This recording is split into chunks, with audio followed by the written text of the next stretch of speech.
Bismillahirrahmanirrahim. Assalamualaikum warahmatullahi wabarakatuh. Salam untuk kita semua.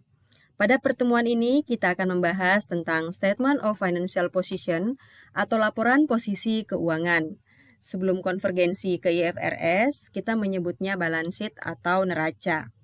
Adapun tujuan dari pembelajaran kita pada sesi ini adalah: pertama, mahasiswa dapat menjelaskan kegunaan, keterbatasan, dan konten Statement of Financial Position. Yang kedua, mahasiswa bisa menyusun Classified Statement of Financial Position atau laporan posisi keuangan yang terklasifikasi. Laporan posisi keuangan atau neraca melaporkan aset, liabilitas atau kewajiban, dan ekuitas atau modal pada tanggal tertentu. Karena yang dilaporkan adalah kondisi pada tanggal tertentu, maka format judul laporan keuangannya berbeda pada bagian penulisan periode pelaporan. Jika pada income statement, statement of cash flows, statement of retained earnings, Statement of Changes in Equity, tanggal pelaporan tertulis untuk periode yang berakhir tanggal 31 Desember 2019, maka untuk Statement of Financial Position langsung menyebut tanggal pelaporan, misal per 31 Desember 2019. Laporan posisi keuangan memberikan informasi tentang sumber daya yang dimiliki perusahaan, kewajiban perusahaan kepada kreditur, dan ekuitas atau modal yang dimiliki pemilik atas sumber daya perusahaan. Laporan posisi keuangan membantu pengguna dalam memprediksi jumlah, yaitu berapa kas yang akan diterima atau dikeluarkan perusahaan, waktu, yaitu kapan kas akan diterima dan dikeluarkan, dan ketidakpastian arus kas perusahaan, baik kas masuk maupun kas keluar di masa yang akan datang. Selanjutnya, apa kegunaan dari Statement of Financial Position? Yang pertama, Statement of Financial Position menyediakan data untuk menghitung rate of return atau tingkat pengembalian atau keuntungan dari sebuah investasi. Analisis rate of return akan membantu investor menganalisis risiko dalam membuat keputusan investasi dan memutuskan apakah penghasilannya cukup tinggi untuk menerima tingkat risiko yang akan terjadi. Kegunaan yang kedua adalah mengevaluasi struktur modal perusahaan. Misal, komposisi modal yang dimiliki oleh perusahaan terdiri atas apa saja. Yang ketiga adalah membantu user menilai risiko dan arus kas masuk serta kas keluar perusahaan di masa yang akan datang. Keempat, Statement of Financial Position atau laporan posisi keuangan membantu user menilai likuiditas atau kemampuan perusahaan membayar utang jangka pendek, misal dengan menghitung current ratio. Kemudian membantu user menilai solvensi perusahaan, yaitu kemampuan perusahaan membayar hutang jangka panjang, misal dengan menghitung debt to equity ratio, dan membantu user menilai fleksibilitas finansial perusahaan, yaitu menilai seberapa fleksibel perusahaan dalam membuat keputusan yang berhubungan dengan sumber daya finansial yang dimiliki perusahaan. Misal, jika perusahaan tersebut ingin melakukan ekspansi, apakah tersedia cukup dana? Sedangkan kelemahan atau keterbatasan laporan posisi keuangan, yang pertama adalah sebagian besar aset dan liabilitas dilaporkan dalam laporan posisi keuangan menggunakan historical cost atau harga perolehan, sehingga nilai aset dan kewajiban yang disajikan dalam laporan posisi keuangan dianggap tidak mencerminkan nilai saat ini dari aset atau kewajiban tersebut. Misal pada tahun 1997, perusahaan membeli sebidang tanah dengan harga 1 juta rupiah. Maka pada laporan posisi keuangan yang dibuat per 31 Desember 2019, nilainya juga tetap sama, yaitu 1 juta rupiah. Padahal mungkin saja harga jual tanah tersebut telah meningkat karena semakin padatnya penduduk. Yang kedua, dalam melaporkan beberapa item dalam laporan posisi keuangan, perusahaan menggunakan penilaian atau judgment dan estimasi. Contohnya adalah estimasi umur ekonomis aset. Kadang asetnya sama, tapi umur ekonomisnya bisa berbeda antara perusahaan A dan perusahaan B. Menurut perusahaan A, aset tersebut bisa dipakai 5 tahun, sehingga umur ekonomisnya 5 tahun. Sedangkan bagi perusahaan B, bisa dipakai 7 tahun, sehingga umur ekonomisnya 7 tahun. Hal ini akan berpengaruh pada saldo akumulasi depreciation expense dan akan berdampak pada book value aset pada tanggal tertentu. Contoh lain adalah penilaian berapa piutang yang kemungkinan tidak tertagih atau berapa customer yang akan mengklaim garansi barang yang terjual.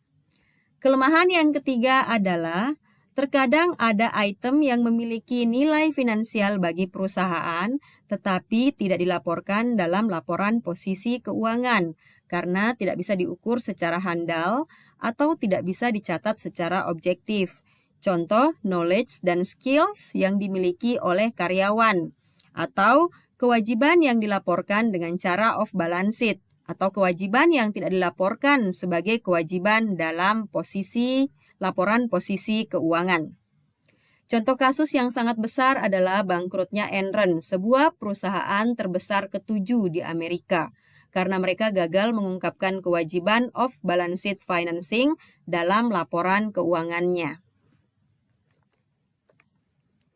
Selanjutnya adalah elemen-elemen apa saja yang dilaporkan dalam laporan posisi keuangan. Ada 3 elemen yang dilaporkan dalam laporan posisi keuangan, yaitu aset, liability, dan equity.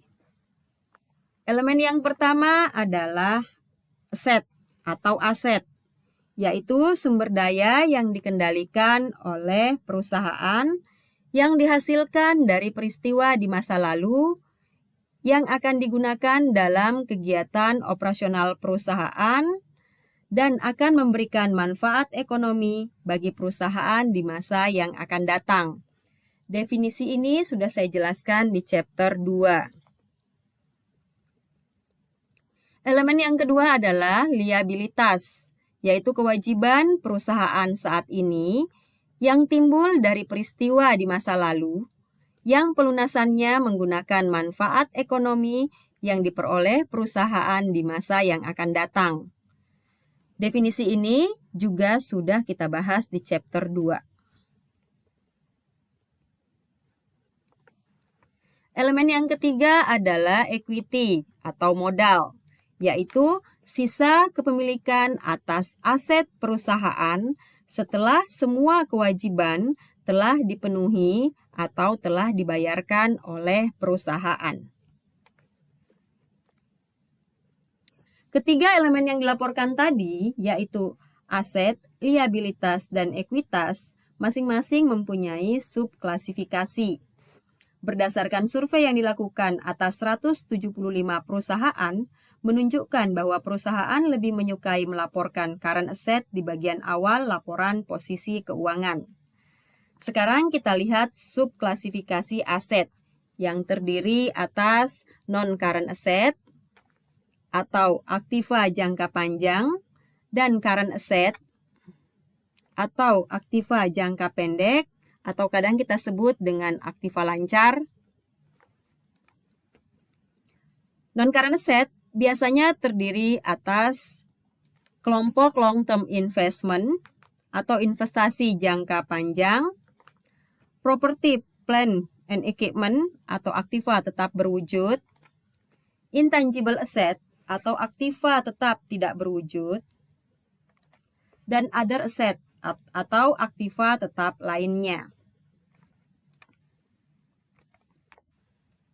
Long-term investment digunakan untuk menampung akun-akun investasi jangka panjang yang dilakukan perusahaan, seperti investasi dalam surat berharga.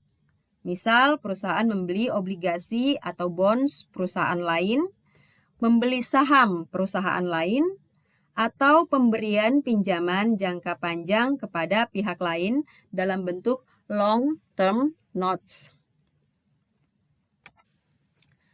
Long-term investment juga bisa berbentuk investasi yang dilakukan perusahaan dengan membeli aktiva tetap berwujud, tetapi tidak untuk digunakan dalam kegiatan operasional.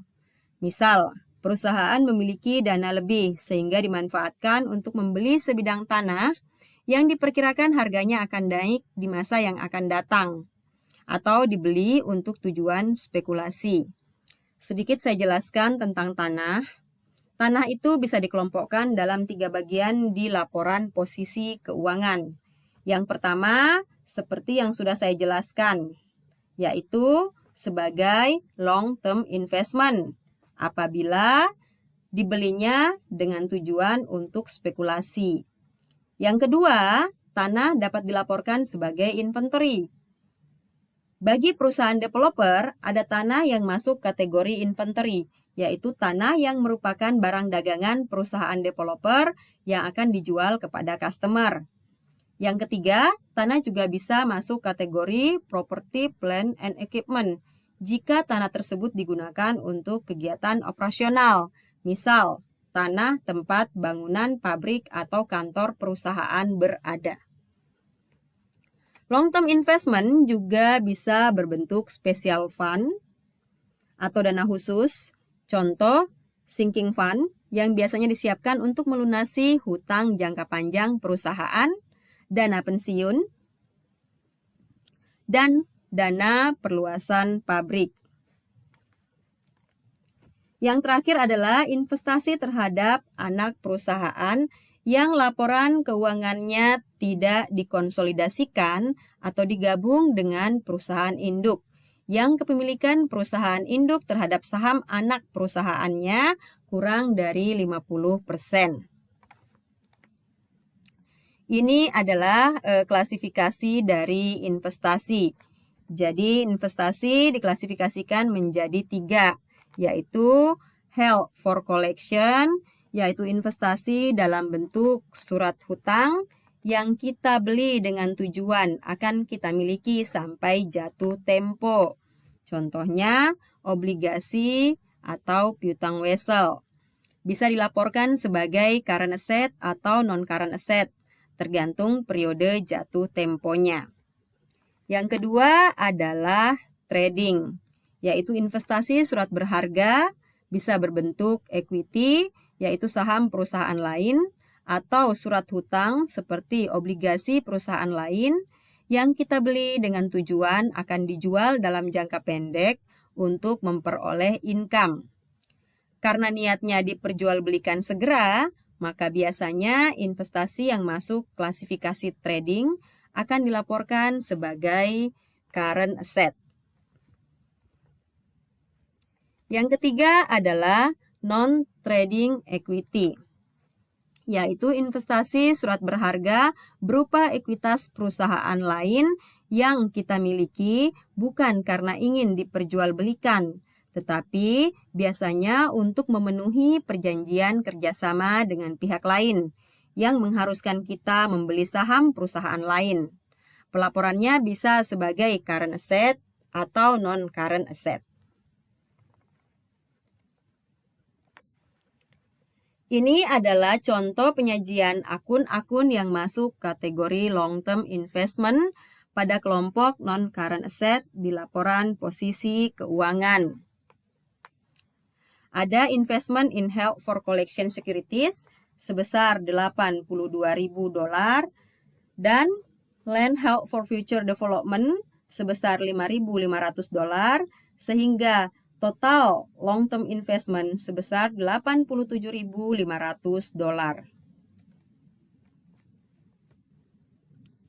Selanjutnya adalah property, plant, and equipment atau disingkat PPE. PPE ini digunakan untuk menampung akun-akun aktiva tetap berwujud yang dimiliki perusahaan untuk digunakan dalam kegiatan operasional bisnisnya. Contoh aset yang termasuk kategori PPE adalah tanah, bangunan, mesin pabrik, furniture, peralatan, dan sumber daya alam atau mineral. Aset-aset ini biasanya disusutkan atau didepresiasi atau didepresi selama umur ekonomisnya, kecuali tanah. Tanah tidak disusutkan. Depresi adalah istilah penyusutan yang digunakan untuk aset berupa sumber daya alam. Sementara bangunan, mesin pabrik, kendaraan, furniture, peralatan menggunakan istilah depresiasi. Ini adalah contoh penyajian kelompok PPE di laporan posisi keuangan. PPE umumnya disajikan setelah long term investment dan dirinci per akun. Biasanya yang pertama adalah akun land atau tanah. Di sini contohnya tanah sebesar $125.000. Tanah disajikan pertama karena tanah tidak didepresiasi. Kemudian dilanjutkan dengan akun yang berikutnya, contohnya building atau bangunan. Untuk contoh ini, building dilaporkan sebesar $975.800 dan diikuti oleh akun akumulasi depreciation expense untuk building sebesar $341.200. Sehingga diperoleh nilai buku bangunan atau book value of building sebesar $634.600. Ada juga yang seluruh asetnya disajikan dulu, baru kemudian akun akumulasi depreciation expense-nya disajikan di bawahnya. Atau asetnya sudah langsung disajikan sebesar nilai buku atau book value di laporan posisi keuangan, tetapi cost atau harga perolehan aset dan akumulasi depreciation expense-nya dijelaskan secara rinci di CALK.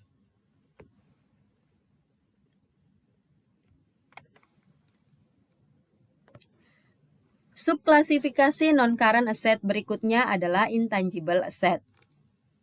Intangible asset adalah aktiva tetap yang dimiliki perusahaan yang tidak memiliki wujud fisik dan bukan merupakan instrumen finansial. Sering kita sebut dengan aktiva tetap tidak berwujud. Contoh aset yang masuk kelompok intangible asset adalah paten, copyright, franchise, goodwill, trademark atau merek dagang, trade name atau nama dagang, dan juga customer list. Contoh customer list Telkomsel yang sangat bernilai bagi Telkomsel karena dapat menarik minat perusahaan lain untuk beriklan di provider tersebut berdasarkan customer list yang dimiliki oleh provider tersebut. Intangible asset juga ada yang disusutkan dan ada juga yang tidak disusutkan. Istilah penyusutan dalam intangible asset adalah amortisasi. Intangible asset yang memiliki umur ekonomis terbatas, maka akan diamortisasi selama umur ekonomisnya. Sementara intangible asset yang umurnya tidak terbatas, seperti goodwill, maka tidak diamortisasi. Tetapi secara periodik, setiap kita mau menyusun laporan keuangan, intangible asset jenis ini akan dilakukan penilaian impairment atau penilaian penurunan nilainya.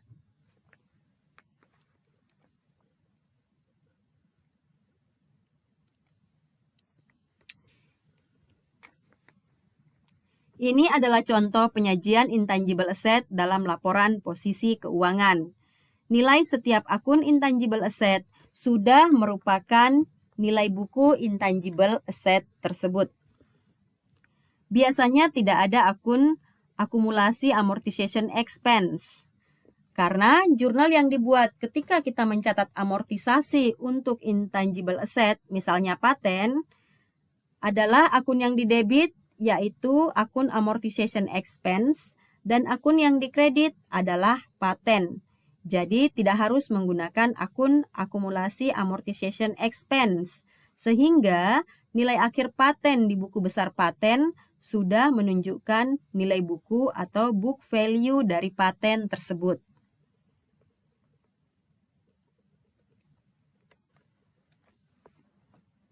Kelompok yang terakhir dari non-current asset adalah other asset.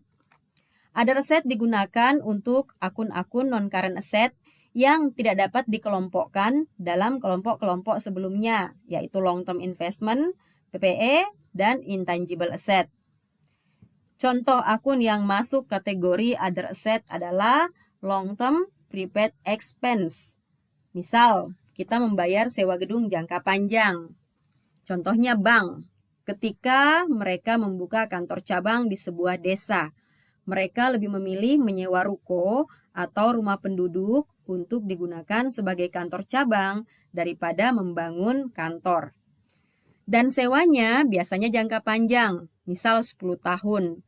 Dan sewa dibayar di awal masa sewa secara tunai, sehingga menjadi aset bagi bank tersebut.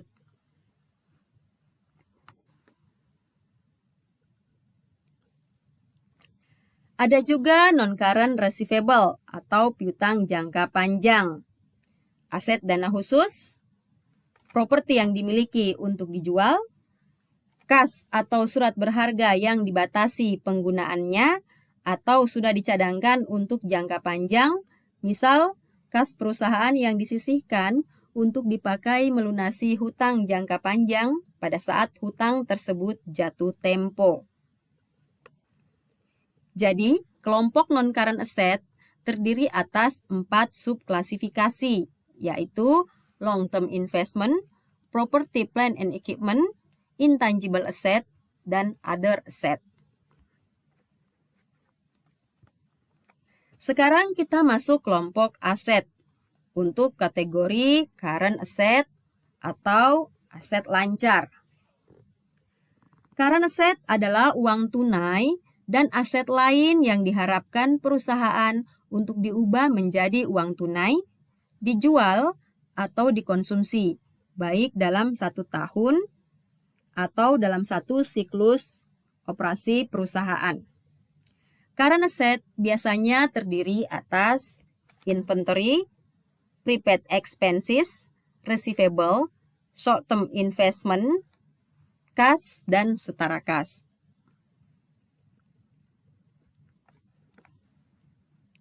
Untuk inventory atau persediaan, selain menyajikan jumlah persediaan yang dimiliki perusahaan di laporan posisi keuangan, perusahaan juga harus menjelaskan basis penilaian yang digunakan. Misal, perusahaan harus mengungkapkan pendekatan yang digunakan, contohnya lower of cost or net realizable value. Kemudian, perusahaan juga harus mengungkapkan asumsi cost flow yang digunakan. Apakah menggunakan FIFO, LIFO, atau average. Biasanya penjelasan ini diungkapkan dalam CALK.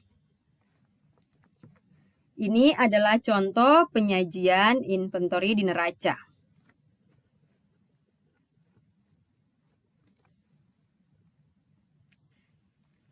Kemudian, akun current asset berikutnya adalah receivable atau piutang.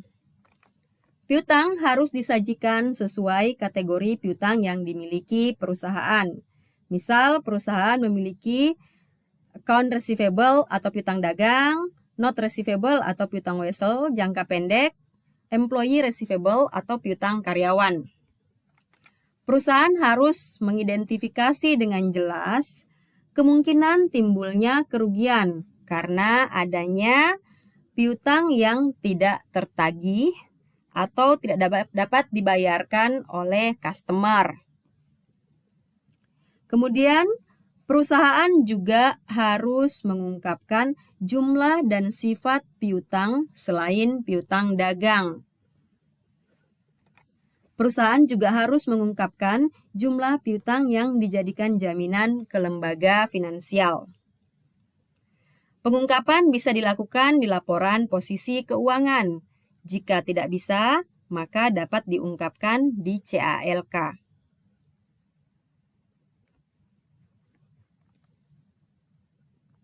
Ini adalah contoh penyajian receivable di laporan posisi keuangan. Piutang harus disajikan sebesar nilai realisasi kas bersih yang akan diterima dari piutang tersebut, sehingga kita harus menghitung berapa jumlah cadangan piutang tak tertagih atau allowance for doubtful account. Allowance for doubtful account akan jadi pengurang piutang atau receivable di laporan posisi keuangan. Contoh di sini dapat kita lihat bahwa saldo account receivable sebesar $165.824. Kemudian saldo allowance for doubtful account sebesar $1.850. Sehingga nilai bersih yang dapat terrealisasi atau net realizable value dari account receivable adalah sebesar $163.974.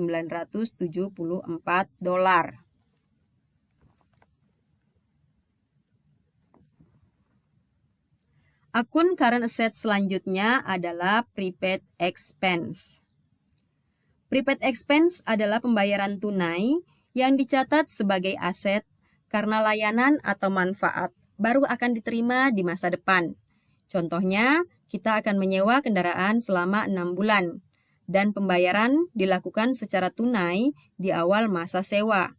Maka ini diakui sebagai prepaid expense atau lebih spesifiknya adalah prepaid rent atau sewa dibayar di muka. Pada saat kas dibayarkan, kita belum memanfaatkan secara penuh layanan sewa tersebut, sehingga kita memiliki hak guna atau kita sebut aset berupa sewa. Nantinya, setelah kita menggunakan hak sewa kita atau waktu perjanjian telah selesai, maka prepaid rent ini akan berubah menjadi expense, yaitu rent expense. Contoh prepaid expense lainnya adalah asuransi dibayar di muka, supplies, advertising, pajak,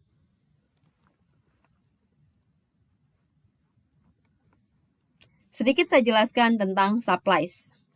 Ketika kita membeli ATK, kita catat pada akun aset, yaitu supplies. Kemudian di akhir periode, kita melihat berapa ATK yang telah terpakai. Jumlah yang terpakai kemudian dicatat sebagai supplies expense.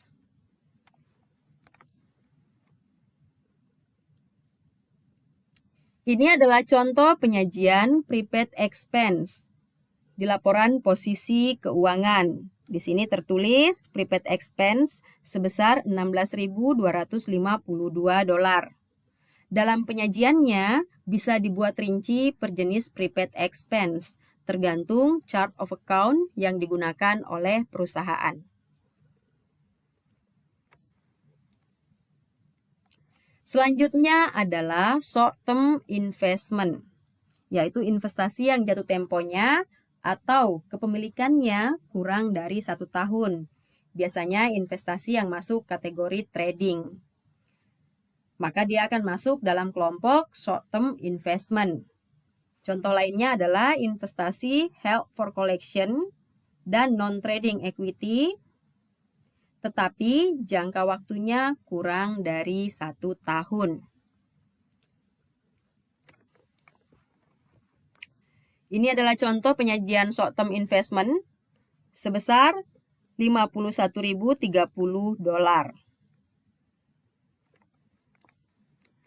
Akun selanjutnya adalah cash. Cash umumnya terdiri atas uang tunai dan giro.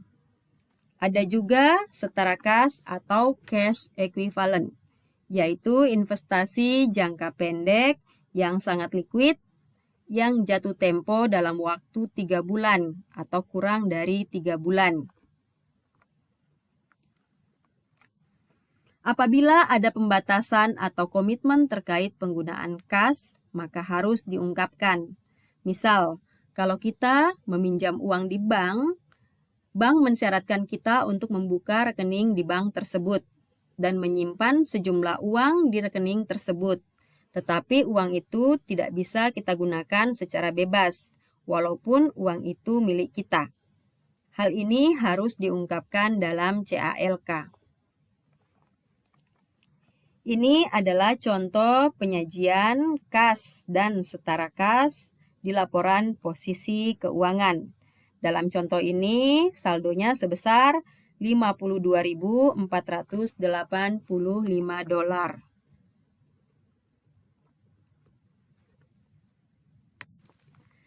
Kita telah membahas elemen aset. Sekarang kita akan membahas subklasifikasi dari elemen equity atau modal. Biasanya equity terdiri atas komposisi modal yang dimiliki oleh perusahaan, yaitu share capital atau modal saham. Ada 2 jenis modal saham, yaitu share capital ordinary atau saham biasa dan share capital preference atau saham preference. Penyajiannya harus diungkapkan nilai nominalnya atau par value-nya, jumlah lembar saham yang diperbolehkan diisut sesuai yang tercantum dalam akta pendirian perusahaan, jumlah saham yang beredar atau terjual atau diisut, baru jumlah rupiah modal saham yang beredar, yang biasanya diperoleh dari nilai nominal dikali dengan jumlah lembar saham beredar. Akun equity berikutnya adalah share premium atau agio saham yang merupakan kelebihan jumlah yang dibayarkan oleh investor di atas nilai nominal saham ketika investor tersebut membeli saham kita. Misal, nilai nominal saham kita adalah Rp1.000, terjual dengan harga Rp1.100. Maka Rp1.000 dilaporkan dalam akun share capital, sedangkan Rp100 dilaporkan sebagai share premium. Share premium akan menambah modal. Selanjutnya adalah retained earnings atau laba ditahan, yaitu saldo laba perusahaan yang belum dibagikan kepada pemilik modal. Retained earnings menambah ekuitas. Selanjutnya adalah akun accumulated other comprehensive income. Mungkin kalian masih ingat akun ini ketika kita membahas comprehensive income statement di chapter 4. Contohnya, unrealized gains and loss on non-trading securities. Jika posisinya adalah gain, maka menambah ekuitas. Jika loss, maka akan mengurangi ekuitas. Akun ekuitas selanjutnya adalah treasury shares atau saham treasury. Akun ini menampung share capital ordinary yang kita beli kembali atau saham yang kita tarik peredarannya. Akun ini akan mengurangi ekuitas. Akun ekuitas berikutnya adalah non-controlling interest atau minority interest, yaitu ekuitas yang menjadi milik anak perusahaan. Disebut non-controlling interest atau minority interest karena kepemilikan sahamnya kurang dari 20%, sehingga tidak memiliki kendali atas perusahaan pelapor atau perusahaan pembuat laporan posisi keuangan. Ini adalah contoh penyajian akun-akun yang masuk klasifikasi equity dengan total equity sebesar $900.082 yang terdiri atas equity attributable to owner sebesar $886.582 dan non-controlling interest $13.500.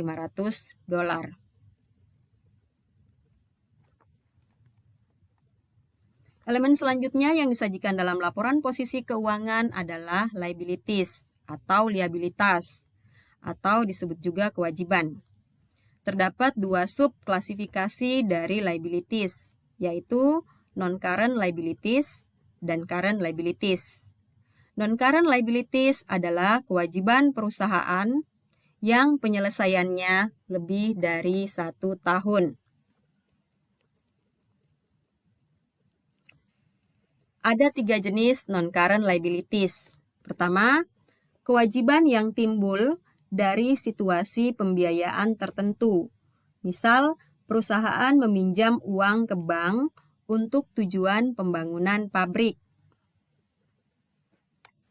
Kemudian, kewajiban yang timbul dari kegiatan operasional perusahaan. Kewajiban yang belum pasti terjadinya karena terjadinya tergantung peristiwa yang akan terjadi di masa yang akan datang. Contoh, kewajiban ganti rugi dalam kasus litigasi atau pengadilan. Jika nantinya perusahaan kalah dalam persidangan, maka perusahaan akan membayar ganti rugi. Jika menang, maka perusahaan tidak perlu membayar ganti rugi. Contoh non-current liabilities adalah bonds payable atau hutang obligasi dan notes payable atau hutang wesel. Umumnya, hutang obligasi dan hutang wesel masuk kategori non-current liabilities. Untuk tujuan latihan soal, jika tidak dinyatakan bahwa jatuh temponya kurang dari setahun, maka hutang obligasi dan hutang wesel tersebut masuk kategori non-current liabilities. Tetapi, jika ada keterangan tambahan bahwa hutang obligasi atau hutang wesel tersebut jatuh temponya kurang dari setahun, maka dia masuk kategori current liabilities.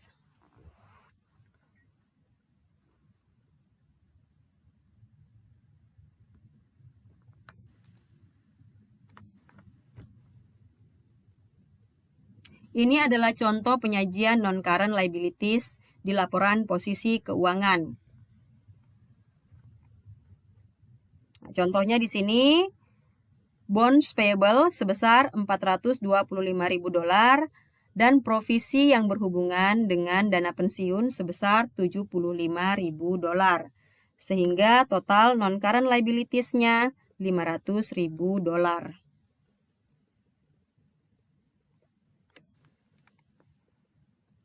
Selanjutnya adalah current liabilities, yaitu kewajiban yang pelunasannya kurang dari 1 tahun. Sering kita sebut hutang lancar atau hutang jangka pendek.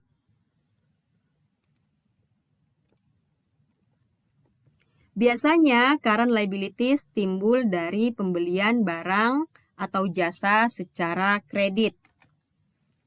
Penerimaan down payment dari customer atas barang atau jasa yang akan kita jual atau akan kita kirim kepada customer. Sering kita sebut dengan unearned revenue. Dan kewajiban lainnya yang jatuh temponya kurang dari 1 tahun.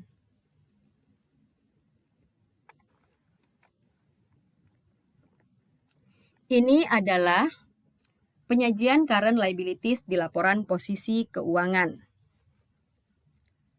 Ada akun notes payable jangka pendek, account payable, interest payable, salaries and wage payable, provisi yang berhubungan dengan garansi barang atau jasa yang kita jual, dan deposit dari customer. Perlu diperhatikan bahwa setiap subkelompok maupun kelompok atau elemen semuanya harus dicantumkan totalnya. Seperti di bagian equity and liabilities. Ada saldo equity, saldo non-current liabilities, saldo current liabilities, saldo liabilities, dan saldo equity dan liabilities. Terkait urutan atau format penyajian, IFRS tidak menentukan bagaimana format dan urutan penyajian elemen-elemen termasuk akun-akunnya dalam laporan posisi keuangan. Balik lagi ke tujuan kita menyusun laporan keuangan, yaitu ingin memberikan informasi yang berguna untuk pembuatan keputusan, sehingga investor mau berinvestasi ke perusahaan kita dan kreditur mau meminjamkan dana ke perusahaan kita. Sehingga bagaimana caranya penyajian elemen-elemen tersebut menjadi mudah dipahami user dan menarik bagi user. Jika ingin menarik perhatian investor atau kreditur, mestinya yang disajikan terlebih dahulu adalah hal yang menarik bagi mereka, yaitu aset, kemudian modal, baru yang terakhir liabilitas. Hindari menyajikan liabilitas di awal, karena akan langsung mengurangi minat pembaca laporan keuangan jika langsung melihat hutang perusahaan, apalagi jika hutang itu akan segera jatuh tempo. Untuk aset, sebaiknya sajikan non-current asset terlebih dahulu, karena jumlah non-current asset biasanya jauh lebih besar daripada current asset. Sementara kewajiban, sebaiknya non-current liabilities terlebih dahulu, karena jangka waktu jatuh temponya lebih lama, sehingga investor dan kreditur merasa aman berinvestasi atau meminjamkan dananya kepada perusahaan.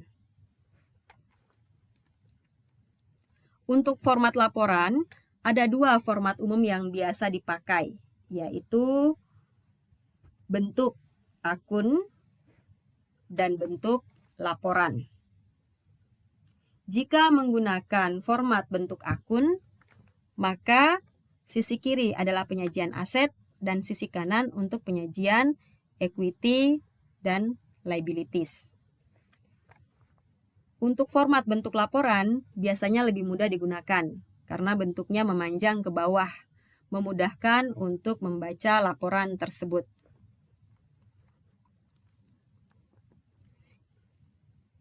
Ini adalah contoh lengkap laporan posisi keuangan dengan menggunakan format bentuk laporan. Silahkan dilihat di buku kalian pada ilustrasi 5.17.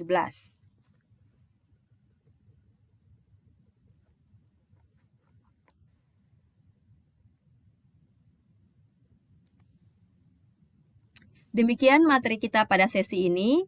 Sampai berjumpa di sesi berikutnya. Wassalamualaikum warahmatullahi wabarakatuh.